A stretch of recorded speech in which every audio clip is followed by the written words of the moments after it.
I am Maharli Khan.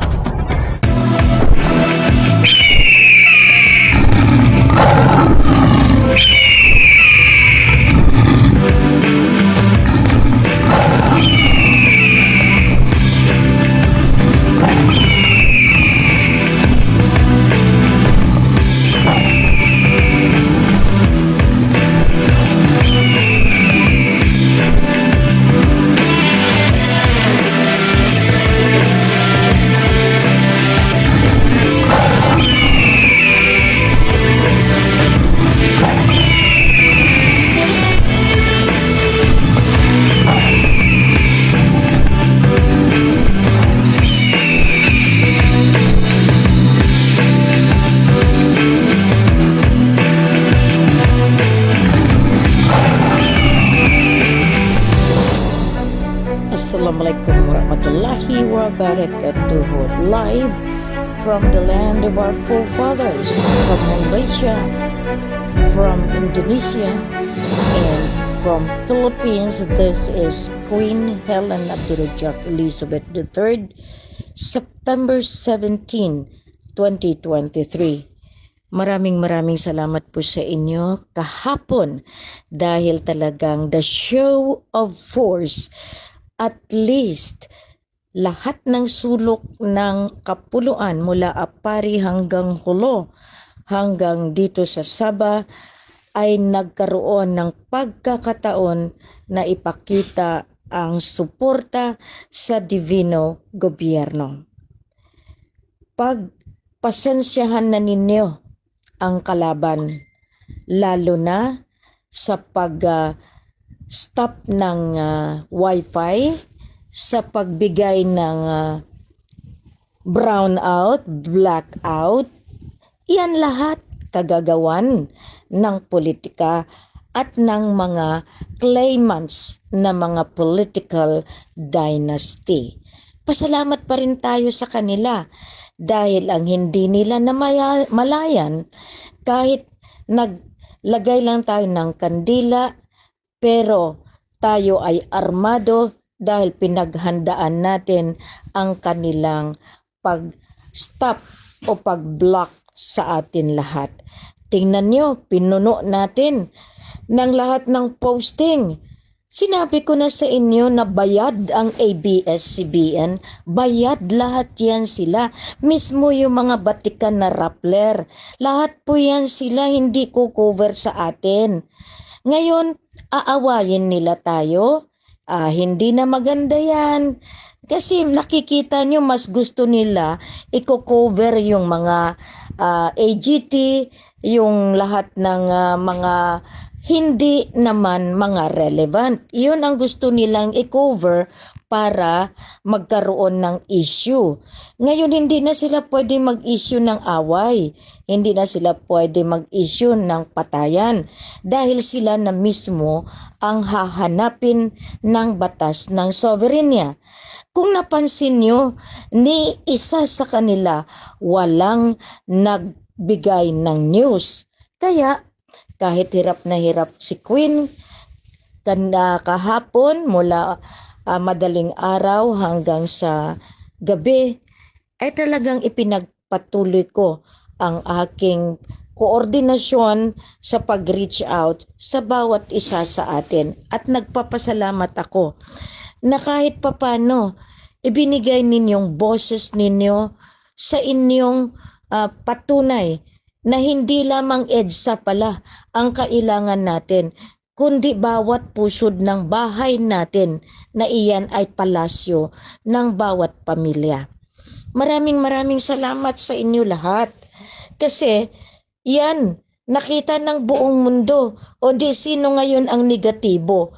Ang lahat ng media providers, lahat ng gobyerno, lahat ng pusod ng Malacanang, mismo si BBM na question dahil hindi nila namalayan.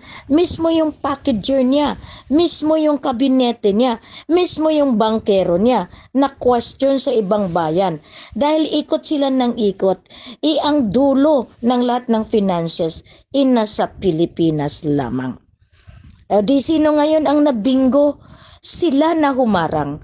Sila na nagsabi dadalhin ako. Sila na nagsabi na oy may schedule ako. Sila nagsasabi na meron akong paraan. Ay hindi ko kailangan ng paraan, ika nga.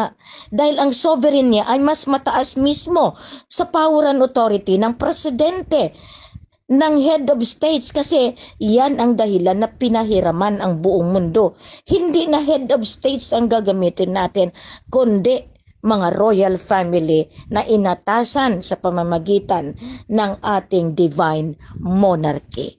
Maraming nagtatanong, paano yan, Queen? Nakalabas ka na. Matagal na ako nakalabas. Ang importante, paglabas ng pera. Yan ang hamunan ng tadhana. Kasi palagi sila nasa bangko. Maraming nagsasabi, kausap ang central bank. Sino nga bang central bank? Nakapunta ba sila sa treasury? Nakapunta ba sila sa loob ng mga opisyalis ng heritage account? Kasi hinahanapan na ngayon ng pruweba.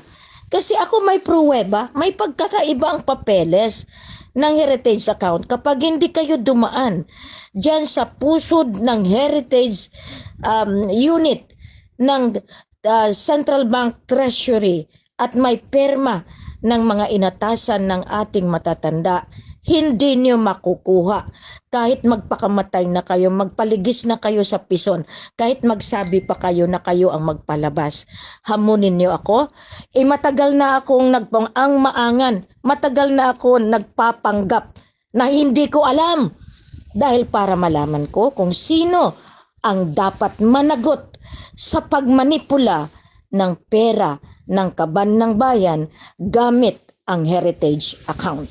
Pasensyahan po tayo dahil kahapon na ilantad na sa inyo. Bato-bato sa langit ang matamaan, huwag magalit dahil ang lakad ko ay sa pamamagitan ng diktasyon ng divino gobyerno. Hindi kayo ang masunod. Hindi kayo ang pakikinggan ng puso't isipan ni Queen. Kahit nakita nyo na okay. Pero pagdating na sa katotohanan, hindi na ninyo maluloko ang espiritu ng kaliwanagan. Kaya nga, sabi ko nga sa inyo kahapon, winarningan ko kayo na kailanman hindi tayo makukover ng media dahil paraan niyan ng bayaran. Talagang pinlano nila kung paano nila tayo harangan. Kaya nga yung mga area na binrun out nila, signal na iyan nakalaban. Kinalaban tayo para hindi tayo makita, para hindi tayo makapagpalaganap ng ating mensahe. Nakita ninyo, binagpabaklas nila ang tarpulin natin, ang hindi naman nila alam, may bantay iyan. Tapos na ang paghari-harian ng politiko. Tapos na ang 5 taon ng transitory after ng grace period. Tingnan nyo si Queen nakahiga pero nagbo-broadcast. Unang-una, ako'y nagpapasalamat sa mga nagpakasakit, nagmisyon kahapon sa pagkabit lamang ng mga tarpulin. Iyan ay katapangan na ng bawat isa na sumusunod sa ating samahan, sa ating mandamos mula pa sa Diyos Ama. Inaantay nila kung lalabas nga ba si Apo. Matagal na yan nakalabas, nagmamando yan, nag-o-order yan, kasi ang shadow government, hindi yang itinatag ni Busoy Marcos na siya ang commanding-in-chief. Hindi iyan. In fact, huhulihin iyan. Dahil, kumbaga, misleading the command of the armed forces of the Philippines na yan ay mga claimants. Kaya nga sinabi ko sa inyo, natuntun sila lahat Kasi, ang hindi nila namalayan, si Queen may puwersa. Si Queen may kasama. Buong sambayanan maharlika. Buong sovereignty, buong mga tao na nakatungtong sa kalupaan na pag-aari ng Diyos Ama. Yan ang hindi nila namalayan Kasi akala nila, porke sila ay may baril at bala, sila na ang masusunod. Meron ng kautusan mula sa United Nations. Bawal na ang magpaputok, bawal na ang mangkidnap, bawal na ang droga, bawal na ang bawat anomalya ng politika. Hindi na basta-basta ang batas na iyan dahil ang Rule 36, lalo na ang nakikialam sa pundo ng kabangkuhan na pag-aari ng royal family ay mananagot sa batas ng soberenya. Kaya nga wala kayong nakaintindi kung anong soberenya. Soberenya mas mataas pa sa Korte Suprema. Hindi pwede magsabi na ang Chief Justice ay kailangan diktahan ang sovereign judges, si Queen Mamay at si Queen Helen at si King Mamay. Bilang mga sovereign judges, dapat man lang bigyan nyo ng kunting respeto dahil kami ang inatasan ng divino gobyerno. Pwede pa rin sabihan nyo na mag-antay kami. Pwede pa rin na kailangan maggawa kami ng mga papeles. Pwede pa rin yon. Pero paano?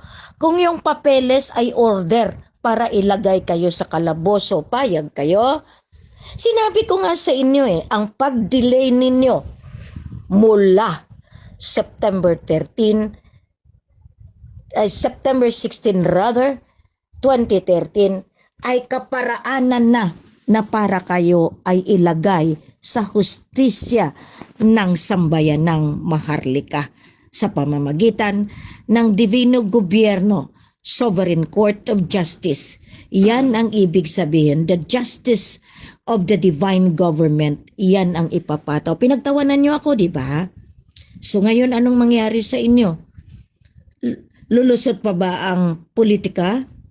Lulusot pa ba ang militar? Unang-una, doon kayo dinali lahat sa pera ng sambayanan. Kaya ikot ng ikot si Bongbong. Ang hindi niya namalayan, nandyan yung matatanda natin sa Bataan. Nandyan lang ang mga kuya. Kung makinig sa kayo, sinabi ko nga sa inyo, ang pangalang Marcos is a code. Si M1 at number 8, iisa. Si M2, iyan yung nagtayo bilang Anthony Martin. Ang M3, iyan ang titingnan nyo ngayon Kasi yung nagdeklara ng martial law ay iyong may sakit na lupus. 3 na Yung namatay sa Hawaii, si Tony Bondok, hindi si M1. Kaya may karapatan ako ilabas ang totoong presidente ng Federal Republic of the Philippine Islands. Bakit kami nag-silent shadow government? Dahil alam namin na kayo ay may pera pa. Kayo ay may otoridad pa na pinahiram ng sovereign niya. Kaya mula 2013, September 16, nagbigay kami ni Kuya Raja ng grace period. Mula 13, 14, 15, 16, 17. Pagka 17, nag-issue ako sa ngalan ng Royal Decree na signan namin pareho bilang sovereign judges ng Sovereign Court ng Lupasug, si Raja Mamay at ako ang transitory. That means, hindi pa rin sumuporta ang Malacanang na sila kung tutuusin ang illegal na pamumuno. Dahil ang otoridad tapos na Tapos na yung agreemento. Hanggang ngayon, Napakakapal naman kaya ng mga mukha nila, senador at mga congressman, kung hindi nila maintindihan ang ibig sabihin ng pinahiram na soberenya. Iyan ang pinakamasakit, mga edukado. Edukado ang sabi ng Muslim ng Maranao. Mga edukado sila. Ibig sabihin, mga educated sila pero wala silang puso sa mamamayang Maharlika, Tausug, Maguindanao, 222 tribes ng bansang Maharlika. Philippine Islands, iyan ang legal na pangalan ng ating nasyon na nakarehistro sa bawat bangko ng Central Bank ng buong mundo. At ang kinikilala si M1, si Ferdinand Idrolin Marcos Sr. aka Rogelio Madrid Abran. Ito si Queen, nakahiga pero nagpapalaganap pa rin ng mensahe. At mamaya, lahat ng hindi ko nakausap, pagbibigyan nyo lang ako dahil pagbalik ko, dahil meron na, magko-convene na ang mapilindo ng 3 countries kasama na ang royal families. Binibigyan ko rin ng informasyones ang ating financial team bilang member ng ating Mapilindo 2023. Lahat ito, brother, alam ko, hindi ito personalan. Pare-pareho tayong nakikiusap sa bawat nasyon. Pare-pareho tayo na nagsasabi, lalabas na ang kaperahan. Pero ang dulo niyan ay ang signatory. Alam din natin na ang signatory ay naging mailap. At iyan ay ang dahilan na mismo ang World Bank hindi makapagpalabas. Iyan ang dahilan na kinontrol ng Bank International Settlement. At iyan ay monitored ng International Monetary Fund. At iyan ang dahilan na mismo ang ating Central Bank Treasury ay hindi basta-basta makapagbigay ng legal na mga dokumento kahit kanino man dahil iyan ay kontrolado ng pinaka-final signatory ng lahat ng ating heritage account. Makinig po kayo. Si Queen, pasensya na. Kung nasasaktan kayo, dahil ang mission ko ay pasukan ang bawat isa sa inyo para mahawi ko kayo sa landas ng kapayapaan, ng kaunlaran at ang kasaganaan ng buhay na punong-puno ng pagmamahal sa iisang ama na nagpakasakit para sa ating kaharian. Maraming salamat po sa inyo dahil umpisa na ang pagpapalaganap ng prosperidad, peace and prosperity. Kaya nga inatasan natin ang PAPO, peace and prosperity against poverty and oppression. Kahapon nagpasabi ang mga kapulisan, ang mga militar na kailangan sumuko na ang general ng OPAP dahil kayo pala ang nagkontrol sa kanila, dahil kayo pala ang nagpapasweldo sa mga militar dahil nga sa heritage account mula sa Indonesia. Idi, huli kayo, huling-huli kayo. Ano pang mukha ninyo, General OPAP? Kayo pala talaga, iyan pruweba numero 1 mula sa ground Dahil dito, nabingkok na naman kayo. Pusod ng Malacanang, Ferdinand Romualdez Marcos Jr., ano pa nga ba ang gagawin mo? Papunta ka na naman sa Singapore, lahat naman niyang heritage account, babalik sa kamay ng signatory. Di lalo kayong mapapahiya. Punta kayo ng punta sa kasinungalingan. Sinabi ko sa inyo ang namatay sa hulo, si Tony Bondok, hindi si Ferdinand Idralin Marcos Sr. Huli kayo. May pruweba ako galing mismo sa St. Francis Hospital ng Hawaii. Kaya yan, kapag hindi siya ang namatay, edi ang kasinungalingan ng first family ng Marcos, paano iyan? Ibubunyag lahat ito dahil hindi kayo nakinig na tapos na ang agreemento September 16, 2013. Ngayon, diretso kayo ng diretso sa konspirasiya. Tatawanan kayo ng lahat ng tao sa mundo dahil napakasinungaling ninyong gobyerno. Kaya nga, tinatama ang daanan.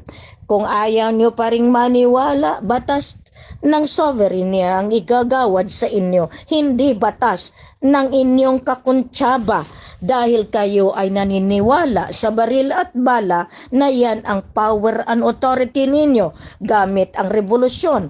At yung mga matatandang MNLF na fixated sa peace talk ng Tripoli Agreement, mamamatay na lang po kayo, hindi nyo makuha ang conflict na sinasabi ninyo ay gawa mismo ng OPAP, ng peace talk. Yan. Makinig kayo, nakita na tayo sa Jensen.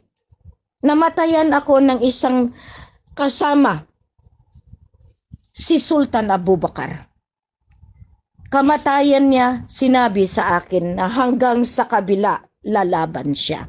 Alang-alang sa ginawa naming samahan, National Liberation Front of Southern Philippines, na inari at naibenta sa maling kamay.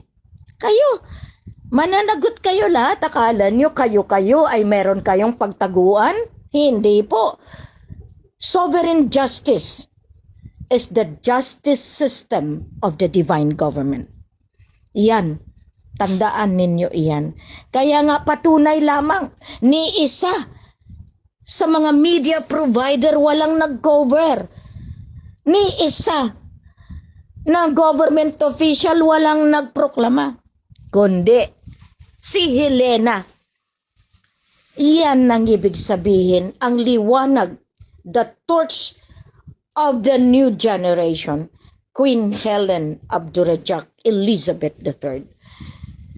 Salamat at pinakita ninyo, maski yung iba nahulog sa upuan sa pagkabit ng mga tarpaulin. I salute you. God will heal you.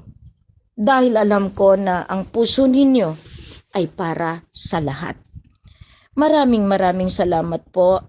Naway, maintindihan na ninyo ang pagkakaiba ng mga proseso na pangkapayapaan sa hanay ng misyon ni King Mamay at ni Queen Helen sa imperyo ng Lupasug. Protektado ang bagong Nation Restored Nation, Philippine Islands Federal Republic at ang Federal Republic of Lupasug. Maraming salamat. Kaya nga, sa pananalita ko ngayon, punong-puno ng pasasalamat dahil nakita ng buong mundo ang katapatan ng maliliit na tao, yung maralita na ginawang alipin para maging mabuti at marangya ang pamumuhay ng politiko na siyang kumukuha, nagnanakaw sa kaban ng bayan dahil ang pinapalabas ay legal ang kanilang mga negosyo dahil aprobado ng kanilang lolong nagsasabi sila si Presidente. Ang President in one Marcos number 1 ay siyang mananalo sa buong mundo dahil iyan ay talagang iwinagawiway ko, talagang inilakad ko mula pa sa United Nations, sa International Court of Justice, sa Organization of Islamic Conference, sa lahat ng major financial agencies, organization. Ferdinand Hidrolin Marcos Sr., aka Rogelio Madrid Abran. Siya po ay nandiyadyaan lang at nagtatrabaho mula pa in 1965 nang siya ay nailuklok sa paanan ng Korte Suprema ng Federal Republic of the Philippine Islands. Maraming salamat sa mga nakinig sa araw na ito at gumanap kahapon sa transitory ng divine government. Maraming salamat din sa 7 Macdom at ako'y natutuwa dahil maraming nagproklama at naniniwala sa mga elders natin na nagkatawang lupa para sagipin tayo sa ating problema, sa ating hunger, sa ating pagkagutom, sa ating kapayapaan at kalayaan, kaginhawaan, kasaganaan. Assalamualaikum warahmatullahi wabarakatuh. Maslam.